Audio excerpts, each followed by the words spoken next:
ونصلي على رسوله الكريم أما بعد فأعوذ بالله من الشيطان الرجيم بسم الله الرحمن الرحيم عزت مند مسلمانانو من با انشاءالله تعالی نن دا بیان کو چې د علم فضیلت سره علم د الله یو لوی نعمت دی او دا نعمت چې الله پاک چاله ورکړي د هغه نعمت شکر دی د پروردګار عالم وباسي نو علم یو ډیر لوی فضیلت لري د دې د وجنه علي رضی الله تعالی عنه مبارک ته علم په بارکه د علم د فضیلت په بارکه یو څو اشعار ویلي حضرت علی رضی الله تعالی عنه مبارک فرمای رضینا قسمت الجبار فینا یعنی موږ د الله په تقسیم باندې راضی یو او لنا علم وللجهال مالو علی سی وی چې الله تعالی موږ ته علم راکړي او جاهلانو ته مال ورکړي او فإن المال يفني عن قريب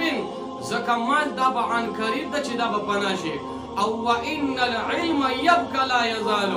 یعنی علم دا به همیشه د پاره دا باقی وي علم به د همیشه د پاره دا باقی نو علم ډیر لوی فضیلت لري د علم په باره کې او د علم د اهمیت په باره کې امام رازی رحمت الله علیه یو واقعا ذکر کړی دا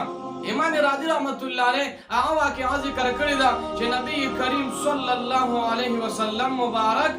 د یو کس سره د مازیګر د مون نفس کېناستو خبرې ورسره کولې جبرئیل علیه السلام مبارک راغی او وحی ورته راولېږله چې دا تا سره کوم کس ناست دی د ده په مرګ یو ساعت پاتې دی دی به وفات کېږي نبی کریم صلی الله علیه وسلم مبارک ورته وفرمیل چې ستا په مرګ یو ساعت پاتې دی نو هغه سره د مرګ فکر شو نبی کریم صلی الله علیه وسلم مبارک ته وفرمیل د الله محبوبه ما ته داسې یو عمل وښایه چې هغه عمل ډېر فضیلت والی یعنی عمل لګي او الله تعالی مالا په هغې باندې ډېر اجر راکړي نو د الله رسوله چې ما ته په لږ وخت کې دا پیدا ورسي او د آخرت خوشحالۍ ما ته نصیب شي ای د الله رسوله ما ته داسې عمل وښایه نبی کریم صلی الله علیه وسلم مبارک ورته وفرمیل اشتعل بالتعلم یعنی د علم کې مشغول شه ته څه شه یعنی د علم حاصل کا اشتعل بالتعلم